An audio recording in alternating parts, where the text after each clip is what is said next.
আল্লাহ রাসূল সাল্লাল্লাহু আলাইহি ওয়াসাল্লাম বলেছেন যে আল মুসলিমু মান সালিমাল মুসলিমুনা মিন লিসানি ওয়া ইয়াদি, প্রকৃত মুসলমান সেই যার হাত ও মুখ থেকে অপর মুসলমান নিরাপদ থাকে, মানে আমার জবান এবং আমার হাত থেকে। সূরা নূরে যে আল্লাহ তাআলা পর্দার কথা বলেছেন, এখানে দুটো বলেছেন, যে পুরুষও যেন চোখের হেফাজত করে, নারীও যেন চোখের হেফাজত করে এবং পর্দা করে। তাহলে একমাত্র নারী ঢেকে থাকবে আর আমি তাকিয়ে থাকবো, এটা? আমরা যারা ইসলাম ধর্মে বিলং করি, আমাদের মূল থিমটা কি? যে লা ইলাহা ইল্লাল্লাহ মুহাম্মাদুর রাসূলুল্লাহ, যে আল্লাহ ছাড়া আর কোনো ইলাহ নাই। যে এই কথাটা যিনি বলেন এবং বিশ্বাস করেন, তিনি তাওহীদের উপরে বিশ্বাস করলেন, মানে আল্লাহর একাত্মতার উপরে।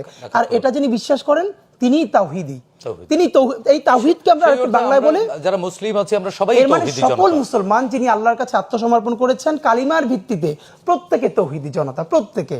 এখন আমাদের একটা এখানে মুশকিল হলো কি, আমি আপনাকে বলি, দেখেন এই ফ্যাসিস্ট রেজিমটা কি করেছে গত 15-16 বছরে, সে তার ক্ষমতা কাঠামোকে কুক্ষিগত করবার জন্য সোসাইটিটাকে ভেঙে ভেঙে ভেঙে ভেঙে এতগুলো সেগমেন্ট করেছে যে এখন সে পালিয়ে যাওয়ার পরগুলো প্রত্যেকটাই তো উঠে দাঁড়াচ্ছে। এই যে একটা দেখেন, আমি অবাক হই যে বাংলাদেশ হলো এত দুর্দান্ত একটা জায়গা, যে এত কম জায়গায় মানে ডেন্সলি পপুলেটেড একটা কান্ট্রি, প্রায় 20 কোটি মানুষ, কিন্তু দেখেন তার উৎসব অলমোস্ট কাছাকাছি, সব মানুষের ভাষা কাছাকাছি। তাহলে এখানে যে আমাদের কালচারাল ডাইভার্সিটি ছিল, এবং এটা কি আজকের, আপনি যেখানে বড় হয়েছেন, আমরা বড় হয়েছি, আমরা তো আজীবন এই কালচারের মধ্যে এই যে পরমত সহিষ্ণুতা, ধরেন বাউল শিল্পী তো আরো অনেক বড় কথা, সে নিজেও তো মুসলমান দাবি করে, রাইট? এখন আমরা তো বরং আমাদের প্রতিবেশী যারা হিন্দু বন্ধু আছে, আমরা এই কালচারের মধ্যে বড় হয়েছে। মাগরিবের আজানটা পড়লে আমাদের পিসিদেরকে দেখতাম যে তারা এটাকে অনার করে।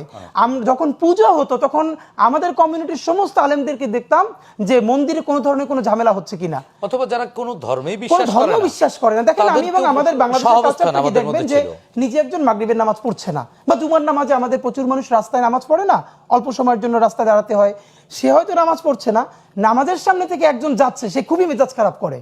ইভেন সে হিন্দু ধর্মের যদি পূজাও কেউ ডিস্টার্ব করে, এর মানে এখানকার মানুষ ধর্ম ভালোবাসে, এই ভ্যালুজটাকে মূল্যায়ন করে, আমার শ্রদ্ধাশীল। কিন্তু আমার আফসোসটা হলো কি, আপনি একটা ব্যাপার নিশ্চয়ই খেয়াল করবেন, যেটার ব্যাপারে আমরা সবার আগে প্রতিক্রিয়া জানিয়েছি, দুটো ব্যাপার, এবং আমরা এত চাপে পড়েছি, এবং বাংলাদেশে কোট আনকোট যারা বলেন যে তারা প্রগতিশীল, তারা এইটার ব্যাপারে খুব কম রিয়াক্ট করেছেন। এরপর আমাদেরকে শুনতে আমরা নাকি, যেমন একটা আপনাকে বলি, আপনার মনে আছে নিশ্চয়ই যে গণ অভ্যুত্থানের পরে পরে ঢাকা বিশ্ববিদ্যালয়ের এক শিক্ষার্থীকে, ওখানকার একজন তৃতীয় শ্রেণীর কর্মচারী একটা বাজে মন্তব্য করেছিল এক নারী শিক্ষার্থীকে। তারপরে তাকে গ্রেপ্তার করা হলো, প্রশাসনই তার গ্রেপ্তার করিয়েছে, তার আদালতে বিচার হবে।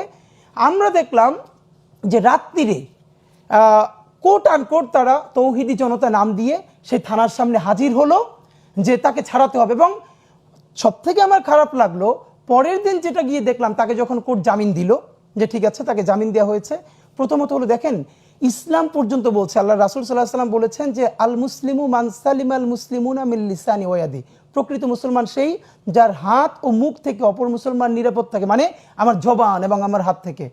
একজন নারী, প্রথমত হলো নারী নিজের কারণেই পর্দা করবে, ইসলামের ভ্যালুজ যেটা।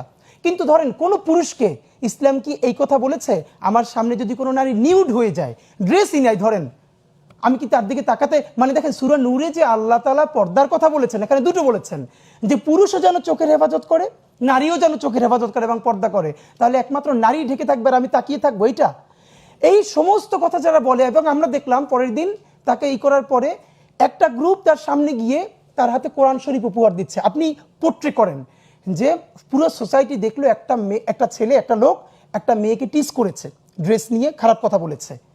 পরের দিন তাকে ছাড়িয়ে আনার পর বীর বিক্রমে তার হাতে কোরআন তুলে দেওয়া হয়েছে, ফুলের মালা হয়েছে। এবার আপনি ভাবেন, যারা ইসলাম ভালোবাসে, মুসলমান ভালোবাসে, এমনকি আরবান সেই ক্লাসটা যারা ধর্ম পালন করে অ্যাজ ওয়েল এস তার কালচারেও সে ওরকম বিলং করে, তার কাছে কি মেসেজটা যাচ্ছে? এবং আপনি খেয়াল করেন এর সাথে বাংলাদেশের মূলধারার কোনো আলেমদের সম্পর্ক নাই। আমাদের আফসোসটা কি জানেন, আজ থেকে 15-16 বছর আগেও বাংলাদেশের যত ধর্মীয় ইস্যু, এগুলো সব মূলধারার আলেমরা নিয়ন্ত্রণ করতেন, হঠাৎ করে কোনো ফেসবুক সেলিব্রিটি না। ধরেন বাইতুল মোকাররম মসজিদের খতিব, আপনার নিশ্চয়ই মনে আছে, প্রথম আলো একবার 111-এর সময় খুব বাজে একটা কাজ করেছিল, যেখানে ইসলাম অবমাননা হয়েছিল। এবং দেখেন কি শান্তিপূর্ণ উপায়ে তাকে নিয়ে বাইতুল মোকাররমের খতিব ওবায়দুল হক সাহেবের কাছে তওবা করানো হলো। এর মানে সিস্টেমটা দেখেন। এর মানে তখন আমাদের জাতীয় মুরব্বী ছিল, বাইতুল মোকাররমের খতিব ছিলেন, বাংলাদেশে এরকম অনেক গুণীজন আলেম ছিলেন, সমাজেও এরকম মুরব্বীরা সমাজে মুরব্বী ছিলেন। আমাদের এখন দেশের সবথেকে বড় ক্রাইসিস জানেন, আমাদের এখন বেগম জিয়া ব্যতীত, উনি তো এখন অনেকটা অসুস্থ, আপনি চক্ষু বন্ধ করে 3জন পলিটিক্যাল আমাদের পার্সোনালিটির কথা বলতে পারবেন? পুরো জাতি তাকে বিশ্বাস করে, যে কোনো পলিটিক্যাল ক্রাইসিসে নাই। বেগম জিয়া একমাত্র, আল্লাহ ওনাকে যে কয়দিন রেখেছেন আমরা ওনার উপরে সেই ট্রাস্টটা করি। নাম্বার 2, আলেমদের মধ্যেও না ওই জায়গাটা হাসিনা এমন করেছে, সবাইকে বিতর্কিত করে গ্রুপে গ্রুপে ভাগ করে এখন তারা নিজেরা ঐক্যবদ্ধ নাই। এবং মাদ্রাসা মসজিদগুলোকে এমনভাবে সে নিয়ন্ত্রণ করেছে, ওই জায়গাটা নষ্ট হয়ে গেছে। ফলে হয়ে গেছে কি, দেখেন তৌহিদেরই মুর্শিদ আমার মুহাম্মাদের নাম, কি চমৎকার তৌহিদ শব্দ। এখন আপনি নিজের কোনোদিন বলতে পারবেন আমি তৌহিদি জনতা?